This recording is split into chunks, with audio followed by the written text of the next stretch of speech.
एक पंडित जी थे और एक आदमी। एक पंडित जी के घर में गाय थी और एक पड़ोसी था उनका, उनके यहाँ भैंस थी 4। तो नारद जी को थोड़े से दूध की जरूरत पड़ी। तो नारद जी रामलाल के पास चले गए। रामलाल मतलब जिसके बाद 4 भैंस थी। तो रामलाल के पास गए, ए रामलाल थोड़ा सा दूध दे दे।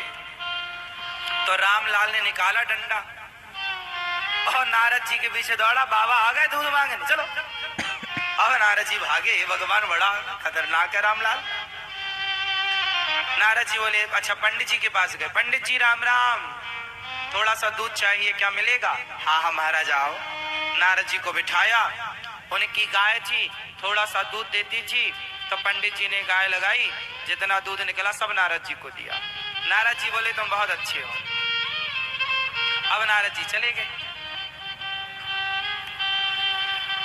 6 महीने बाद फिर नारद जी को दूध की जरूरत पड़ी। तो नारद जी फिर आए। तो नारद जी ने देखा कि रामलाल के घर में 10 भैंस हैं। पहले कितनी थी? 4 और अब कितनी है? 10। उसका कारोबार बढ़ गया। नारद जी को लगा अब रामलाल जरूर देगा। रामलाल थोड़ा दूध की जरूरत है, दोगे? रामलाल बोला तू वही बाबा है ना? आ गया, फिर लेके लाठी दौड़ा। नारद जी भागे, हे भगवान ये नहीं सुधरा, पंडित जी के घर तो मिल ही जाएगा। नारद जी पंडित जी के घर गए। पंडित जी राम राम, वो थोड़ा दूध की जरूरत थी। पंडित जी बोले हमारी तो गैया ही मर गई, हमारी तो गैया मर गई। अब नारद जी को गुस्सा आया कि भगवान का नियम बिल्कुल गलत है। क्यों? अरे जो पंडित जी बेचारे हमारी मदद कर रहे थे, सबकी मदद करते हैं, उनकी तो गैया ही मर गई। और जो किसी को एक बूंद दूध देने को तैयार नहीं, किसी की हेल्प नहीं करता, उसकी 4 से 10 हो गई। कैसा विधान है ईश्वर का? जो अच्छा करता है उसका बुरा होता है और जो बुरा कर रहा है उसका अच्छा हो रहा है। ये भगवान का कानून बहुत खराब है। नारद जी गुस्से में, आंखें लाल लाल, गए मुंह फुला। हे भगवान। भगवान जी लेटे, चरण दबा, लक्ष्मी जी दबा रही। नारद जी बोले थोड़ा उठ के घूमा भी करो, दिन भर लेटे ही रहते हो, क्या क्या हो रहा है आपको कुछ पता ही नहीं है। भगवान बोले क्या हुआ? बोले आपका कानून बदलो।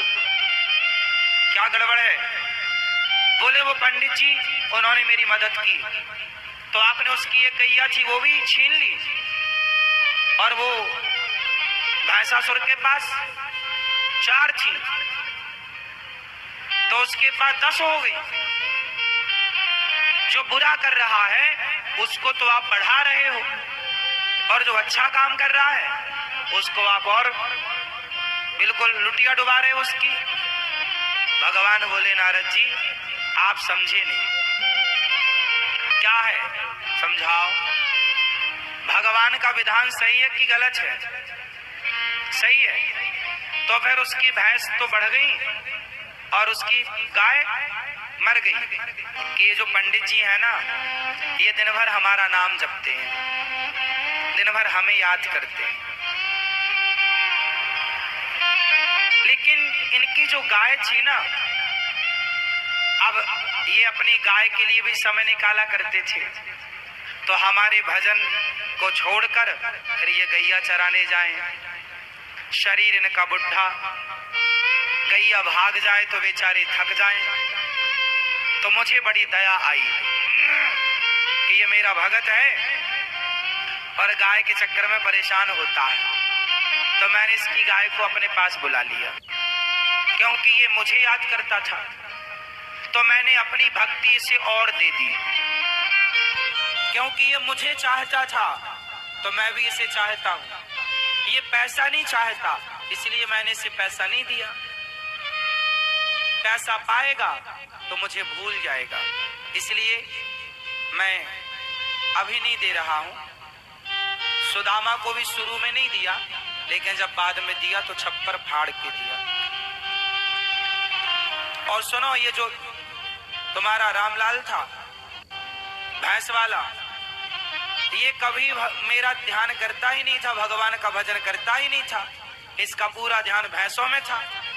तो मैंने इसे और भैंसें दे दी कि भैंस में मन लगाए तो और लगा।